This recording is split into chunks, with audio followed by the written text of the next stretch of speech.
स्नेहल, एक कप चहा दे ना. स्नेहल, ऐकलं नास का तू? काय झालं एवढं डोकं गरम करायला? सांगितलं तर मला थंड हवेच्या ठिकाणी घेऊन जाणार आहेस का फिरायला? Not a bad idea. शुक्रवारी सुट्टी आली, महाबळेश्वरला जाऊया का? त्यापेक्षा पर्वतीला जाऊ ना आपण फिरायला. फिरायला जाऊया म्हटलं की लोणावळा, खंडाळा, माथेरान, फारच खर्च करण्याची इच्छा असेल तर महाबळेश्वर. एक मिनिट, तू माझ्यावरती रागवली आहेस का? हो. अगं पण का? जरा आसपास बघ ना डोळे उघडे ठेवून. लोक कुठे कुठे जातात फिरायला. हनीमून किती महत्वाचा असतो आयुष्यात. नाही तर तू कुठे घेऊन गेला होतास मला हनीमूनला? मित्राच्या फार्म हाऊसवर, मुळशीला. अगं मग छान होतं ना फार्म हाऊस. समोर उभं राहिलं की डॅम दिसायचा. हो ना. आणि रात्रीचं लोड शेडिंग पण खूप छान होतं नाही का? घाम, उकाडा, डास तर इतके मस्त चावत होते. एक मिनिट, तेव्हा आपली आर्थिक परिस्थिती तेवढी चांगली नव्हती. पण त्यानंतर दोनदा महाबळेश्वर, एकदा शिर्डी, एकदा शनी शिंगणापूर आणि एकदा 3 स्टार हॉटेलमध्ये राहिलो होतो. ते आठवत नाही तुला? तुझ्याशी ना बोलण्यातच काही अर्थ नाहीये. जशी आई तसा मुलगा, मोठे विचारच नाहीत. फॉरेनला जाण्याबद्दल बोलतीये मी. फॉरेन? नाही नाही, तिकडे खूप खर्च होतो. नाही. अरे आपल्या वॉचमनचा मुलगा सुद्धा नेपाळला जाऊन आला रे हनीमून साठी. अगं तो नेपाळचाच आहे. लग्नानंतर गेला असेल तिकडे त्याच्या घरी. मी नाही का घेऊन गेलो होतो तुला गुहागरला देवीच्या दर्शनासाठी? माझ्याशी बोलू नको. परदेशी जाण्याचं स्वप्न अपूर्णच राहणार आहे माझं. अगं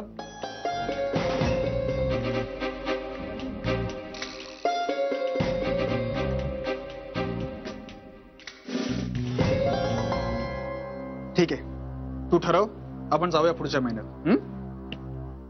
नुसतं बोलून काही उपयोग नाही. फॉरेनला जायचं म्हणजे पासपोर्ट लागणार. तो काढायचा म्हटल्यावर आई म्हणणार काय गरज आहे परदेशात जाण्याची, भारतात बघण्यासारखी बरीच स्थळ आहेत. म्हणजे मग आम्हाला बर्फ बघायचा म्हटला की जायला लागणार गोळेवाल्याकडे. एक मिनिट, वैभव स्वित्झर्लंडला गेला म्हणून तुझी चिडचिड चालू आहे का? हो. माझ्या आसपासची माणसं जग फिरतायत आणि मी फिरतेय गुहागर, शनी शिंगणापूर, मुळशी. ठीक आहे, आपण उद्याच जाऊया पासपोर्ट ऑफिसला आणि फॉर्म भरूया. ओके? आईंना वाईट नाही ना वाटणार? आपण सुद्धा जायचं पुढच्या 2 महिन्यात फॉरेन टूरला.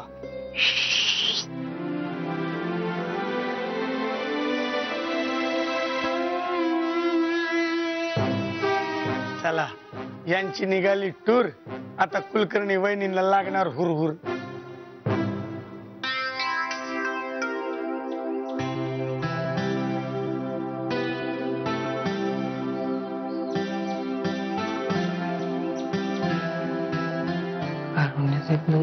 भारी तुझं वेळ शंभू, माझं कोण हार.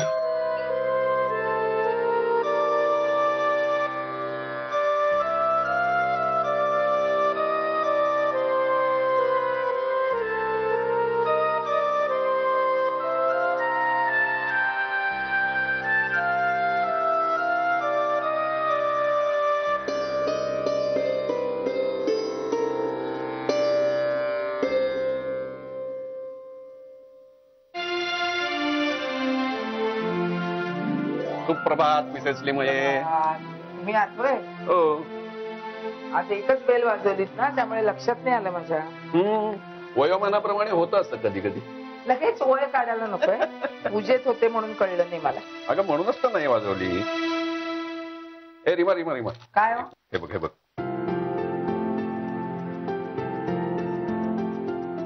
अरे वा वा वा, झकास. मस्त आहे ना. फारच सुरेख.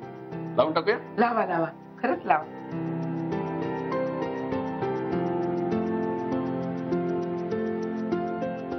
अरे वा. रिमा आले आले. काय हो? बघ ना, अरे वा, मस्त दिसतंय ना. छान सुरेख. पाठीत सगळ्यात छान दिसत.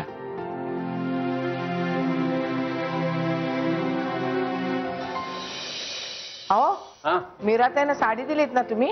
हो येस. म्हणजे काय, माझी सर्व्हिस अगदी एकदम प्रॉम्प्ट आहे तुझ्यासारखी. खुश झाली आहे मीराताई साडी बघितल्यावर. म्हणाली याची काय गरज होती. असं कसं? पण हेही म्हणाली वर का, रीमानी लग्न नाही केलं थाटामाटात, पण मानपान मात्र सांभाळलं. म्हणाली ना, म्हणाली ना. मोठ्यानी नाही ग, पण मनात म्हणाली असेलच ना. असं अगदी हळूवार हात फिरवत होती साडीवरून. मला वाटतं बहुतेक किमतीचा अंदाज घेत असावी. हो, आपण लेबल काढलं होतं ना हो साडीचं. म्हणजे काय, मी स्वतः काढलं होतं. आठवतंय का? कुलकर्ण्यांची सविता नुपूरच्या लग्नाच्या वेळेला मारे मला म्हणाली, रीमा तुला 2000ची साडी देते बरं. कसली 2000? अहो लेबल काढायला विसरली ती. जेमतेम 700ची साडी दिली होती मला. पहिल्या धुण्यात बोळा. रीमा, भावना महत्वाच्या असतात, किंमत नाही. जे घडले ते मी सांगितले. बरं, चहा मिळणार आहे का? तयार आहे, आणते.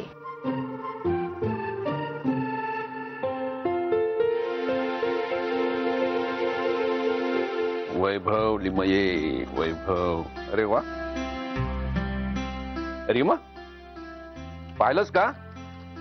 अगं दापोलीहून वैभवच्या अभिनंदनाची कितीतरी पत्र आलीत. येणार हो येणार. अशीच पत्र येणार. अहो लग्नाची पत्रिका पाठवायच्या ऐवजी लग्न झाल्याची पत्र पाठवली ना तर अशीच पत्र येणार हो. रीमा, किती ताणतेस? प्रश्न ताणण्याचा नाहीच आहे मुली. आपला लेख सुनेच्या तालावर नाचला ना म्हणून हे सगळं झालं. सगळा स्वभाव लक्षात यायला लागलाय माझ्या. लग्न ठरल्यापासून तुझं तिच्याबद्दल हेच चाललंय. अजिबात नाही. उघड उघड नाही ना तरी मनातल्या मनात तू म्हणतेसच. रीमा, असं नको करूस तू. नाही तर दगडावर एखादी गोष्ट जशी कोरावी ना तसं मनवाबद्दलचं मत तुझ्या मनात कोरलं जाईल.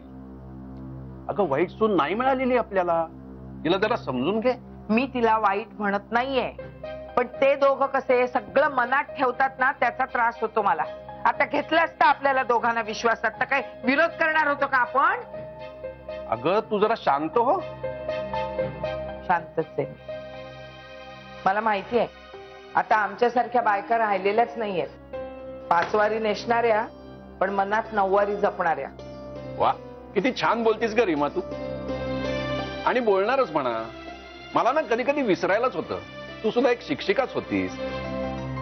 पण मला ह्याच गोष्टीचा त्रास होतो. का ग? कधी कधी ना या शिस्तीच्या नादात मी अनेकांना दुखावते. मग त्यांनाही त्रास होतो आणि मलाही त्रास होतो. जाऊ दे ग. ए, वैभवनी ना नेटवर मस्त फोटो पाठवले असतील. चल बघूया आपण. हा सुद्धा माझ्या शिस्तीचाच भाग.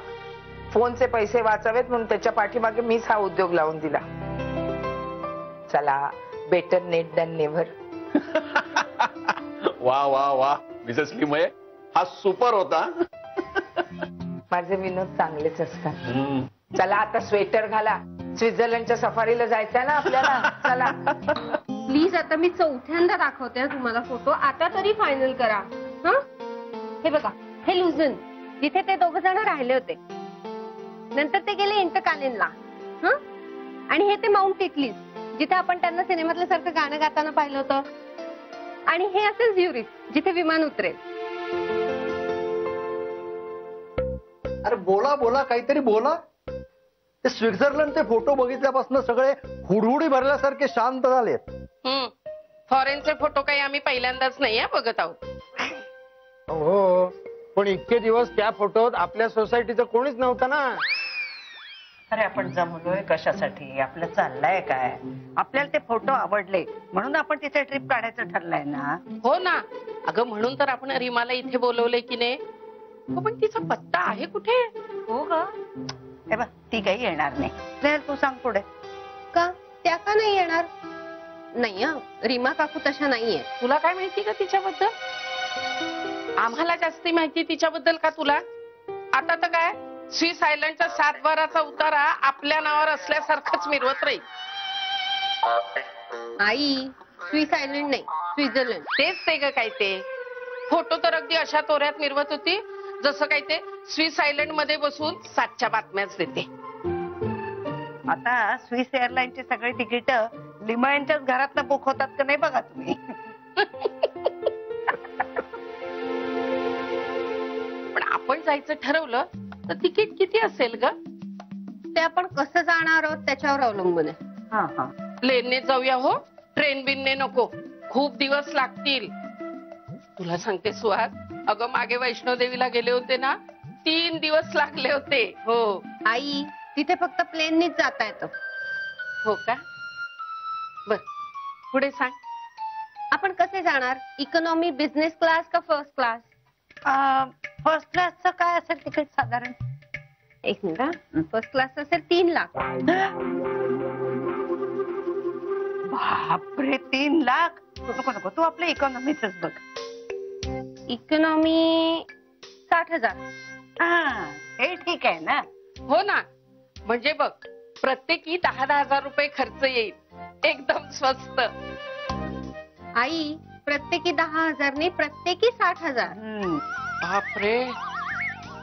पण मला सांग, हे किती दिवसाचे आणि खायला प्यायला मिळणार ना त्या? फक्त प्रवासाचे आहेत हे. राहायचे, खायचे, फिरायचे सगळे वेगळे. अरे देवा, म्हणजे आपल्याला सुद्धा भोसल्यांसारखा व्याही शोधायला पाहिजे आता.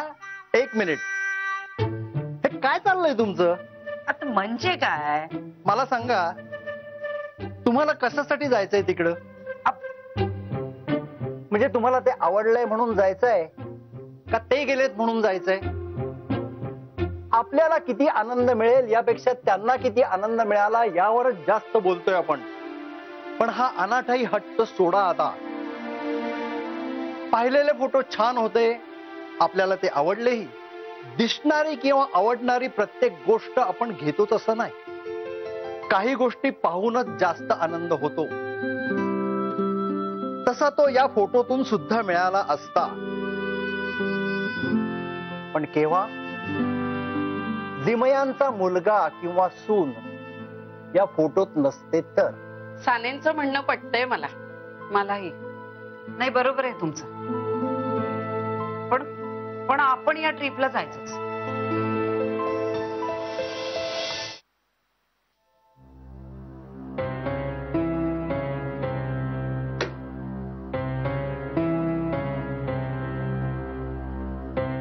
अगं जाऊ दे ना, एवढी काय एक्साइट होतेस? नाही केला फोन त्यांनी. पाणी देऊ का तुला? तुम्ही माझी मस्करी करू नका. अगं मस्करी नाही करत आहे, पण एवढं काय झालं फोन नाही केला तर? मग कशाला सांगितलं फोन करतो म्हणून? तूच म्हणाली होतीस ना फोन नका करू म्हणून. पैसे वाया जातात. अगो बाई, हे माझ्या लक्षातच नाही आलं. माझा मुलगा एवढा का आज्ञाधारक झालाय लग्न झाल्यापासून? तसं नाही रीमा, त्यांचं कन्फ्युजन झालं असणार. म्हणजे फोन केला तरी पंचायत, नाही केला तरी पंचायत. अहो तसं नाही दादा, पोरग एवढं दूर गेलाय म्हटल्यावर त्यांना काळजी वाटणारच ना, आहे का नाही? तू तुझी कामं कर. कुलकर्णी वाट बघत असतील तिकडे. त्यांच्याकडे तर फायर ब्रिगेडच बोलावं लागणार आहे. म्हणजे अहो, स्वित्झर्लंडच्या थंडीमुळे आपल्या सोसायटीत गरमी वाढली. म्हणजे वैभवच्या मधुचंद्रामुळे कुलकर्ण्यांकडे असा सूर्य तळपतोय बघा. चोंबड्या, मला हे काहीही ऐकायचं नाहीये. बरं राहिलं, तुम्ही बोललात म्हणून मी सांगितलं. आता आपल्याला सवय नाही अशी चोंबडीगिरी करायची. आता परवा मिस्टर मिसेस सान्यांना झाड झाडलं मी. हे मी तुम्हाला सांगितलं का? लिमय, तुम्हाला उशीर होतोय ना निघायला? हो हो हो, निघा. कारण हे ऐकत बसलात ना तर रात्र होईल. हो हो, खरंच घे. सरक रे चोंबड्या, चल. आता तुम्ही कुठे निघाला? मी कुलकर्ण्यांकडे जाऊन येते. तोपर्यंत घरातली सगळी कामं उरक आणि मी येईपर्यंत जागता हलू नको. हे काय तुम्हीच बोलत ना जागता आलू नको.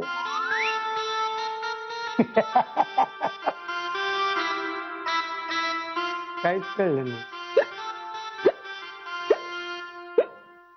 काय सुंदर स्ट्रीट आहे ना, ते बघ किती सुंदर आहे. हे घे. हे काय? आईला फोन कर. अगं नको, तीच म्हणाली ना करू नको. काल संध्याकाळी. अगं नको, ती तू फोन करून पैसे का वाया घालवतोस यावर इतकं मोठं लेक्चर देईल की मुळात आपले जितके पैसे वाया जाणार होते ना त्यापेक्षा दुप्पट पैसे वाया जातील. अरे पण तिला बरं पण वाटेल की मुलाला आपली काळजी आहे. अच्छा, म्हणजे तुला असं म्हणायचं आहे का की मला तिची काळजी नाही? असं कुठे म्हटलं मी? नाही, पण तुझ्या म्हणण्याचा अर्थ तोच होता. हे बघ वैभव, तुला फोन नसेल करायचा ना तर नको करूस, पण माझ्याशी वाद घालू नको. तुला हेच हवं होतं म्हणजे की मी आईला फोन करू नये? अरे तू एक काम कर, थोडा वेळ माझ्याशी बोलू नको. प्रिसाइजली तुला हेच म्हणायचं होतं की मी तुझ्याशीही बोलू नये. तुझा प्रॉब्लेम काय आहे? काय आहे ना, माझा प्रॉब्लेम हा आहे की मी तुझी गंमत करत होतो. थांब, थांब. हे म्हणत थांब ना. बरं ठीक आहे, ठीक आहे, ऐक ऐक, मी करतो ना कॉल. काही गरज नाहीये. अप्सरा आली चंद्रपुरी तुने. वाचतोय. हॅलो, लिमी हाऊस, चोमडे हेअर. चोमड्या वैभव बोलतोय. वैभव दादा, अरे बोल बोल बोल. काय बोलतो? हे बर्फातले फोटो पाहिले, मस्त आलेत, मस्त आले. चोमड्या जरा गप्प राहशील का? आईला फोन दे. त्या कुलकर्णी काकूंकडे गेलेत. बरं मग बाबांना दे. बाबा बाहेर गेलेत. हा, तिकडे फोन घेऊन जाऊ शकत नाही, रेंज नाही ना तिकडे. ए चोमडेपणा बंद कर. त्यांनी सेल नेलाय का? नाही, सेल आहे पण बॅटरी डाऊन आहे. आणि वैभव दादा, अभिजितची पण बॅटरी डाऊन आहे. अरे बापरे. ऐक हे सगळं आल्यावर बोलायचं का आपण? हा, ठेवतो फोन, पण मला आठवणीने फोन करा. काय झालं? आई गेली आहे ग्राहक पंचायतच्या मीटिंगला, बाबा गेलेत वॉकला, आणि आज युजल सेलची बॅटरी डाऊन. बरं सांग, तू काय घेणार? मी सूप. मी एक. किती लोक फायनल झाली? अगं यायचंय सगळ्यांनाच, पण या बजेटमुळे जरा बंबेरी उडाली आहे बाई. काय गौशी, तुमच्याकडून नाही कन्फर्मेशन आलंय अजून? नाही, आम्हाला पकडूच नका. का? काय झालं? अहो छे, परवडणार नाहीये. का नाही परवडणार? अहो आता तरी पैशाच्या प्रेमात पडू नका. अख्खं आयुष्य गेलं त्या कोकणातल्या खड्ड्यातनं एसटीतनं फिरता फिरता. बघ, माणसानं हंतरून पाहून पाय पसरावेत. हो, स्वित्झर्लंड पेक्षा श्रीवर्धन काय वाईट आहे? शिवाय थंडी पण नाही आणि 12 महिने उन्हाळा असतो, त्याचं काय? आधी कोकण समजून घ्यायला शिका. वरून फणसासारखा पण आतून गोड करा. मार्च मध्ये आंबट कैरी, पण मे मध्ये गोड आंबा. त्याला म्हणतात कोकण. हो जोशी, उगीच कोकणचे अँबॅसेडर असल्यासारखं बोलू नका. सगळ्यांना कंपल्सरी आहे ही ट्रिप. हा, नमस्कार, येऊ का? या. सॉरी जरा उशीरच झाला. अजून थोडा उशीर झाला असता ना, स्वित्झर्लंड मधलं सगळं बर्फ वितळून गेलं असतं. अहो त्या चोंबड्याचा चोंबडेपणा संपेना म्हणून उशीर झाला. पण काय, आज एकदम सोसायटीची ग्राहक पंचायत मीटिंग बसवली. ग्राहक पंचायत नाही, फुकट पंचायत चालू आहे इथं. थांबाव, एक रीमा बस ना. बसते. जोशी प्लीज. थँक्यू. पण मग आज काय अजेंडा काय आहे मीटिंगला? अगं काही नाही, आपण सगळ्यांनी स्विस आयलंडला जायचं ठरवलंय. हे कुठलं आयलंड? मगापासून स्वित्झर्लंडला त्या प्रेमाने स्विस आयलंड असं म्हणतात. अरे वा, म्हणजे ह्या वर्षी आपल्या सोसायटीची वार्षिक सहल एकदम स्वित्झर्लंडला. हो, तसं चाललं होतं, थोडं महाग पडत आहे. हे बघा साने, आपल्यापैकी कोणालाही परवडणार नाही इतकी काय वाईट परिस्थिती नाहीये आपली. खरं ही कल्पना किती छान आहे. हा, आणि माझ्याकडे एक आयडिया आहे. कुठली? काय करायचं, स्वित्झर्लंड मध्ये कोकणस्थ किती आहेत, देशस्थ किती आहेत, मराठा सिकेपी किती आहेत ते बघायचं. त्यांची सगळ्यांची लिस्ट करायची. आपण काय 5-6 फॅमिलीज तर आहोत, एकेकाकडे राहूया ना काही दिवस. आणि जाताना जेवणासाठी प्रत्येकाने डबा घेऊन जायचा, म्हणजे थंडीमध्ये जेवणही खराब होणार नाही. काय उत्तम कल्पना. जेवणाचा खर्चही कमी होईल. बाबा असं उगीच चेष्टा करू नका माझी. मी सिरियसली सांगते हे सगळं. नाही नाही, पण मी काय म्हणते की हे एवढं सगळं करण्यापेक्षा आपण एखाद्या ट्रॅव्हल एजंटला सांगूया ना, तो सगळी सोय करून देईल आपली. अगं पण एकही पॅकेज 90,000च्या खाली नाहीये. साधं केरळात गेलं तरी 50-60 हजार रुपये लागतात. खरंय खरंय. आणि 90,000 रुपये म्हणजे काय फार नाहीये. उमा, रातांबे पिकले असतील कोकणात, ते उतरवून आपल्याला पेटीत भरायचे. चल. अरे वा, कोकणात जायची कल्पना उत्तम आहे. मला पण तिथे यायला आवडेल. मग आपण सगळे कोकणातच जाऊया ना. काय मेले ठेवलंय त्या स्वित्झर्लंड मध्ये. चला, म्हणजे दरवर्षीप्रमाणे या वर्षी आपल्या सोसायटीची सहल आरे वारे बीचलाच जाणार. स्नेहल, एजंटला कळवून टाक, पासपोर्ट कॅन्सल. माझा आणि नुपूरचा येईल सुद्धा. आम्ही तात्काळ मध्ये टाकलाय. मी नाही येणार कोकणात. अगं सविता, ठीक आहे, आणि तुम्ही सुद्धा काढून घ्या ना पासपोर्ट. या वर्षी नाही तर पुढच्या वर्षी जाऊ आपण. पासपोर्ट एक्सचेंज करता येतात का? का हो? नाही, आमचे आहेत, कोणाला लागला तर घ्या. चला, म्हणजे सालाबाद प्रमाणे सर्व जगाची चर्चा करून शेवटी कोकण कन्फर्म करा. शेवटी काय गड्या, आपला गाव बरा.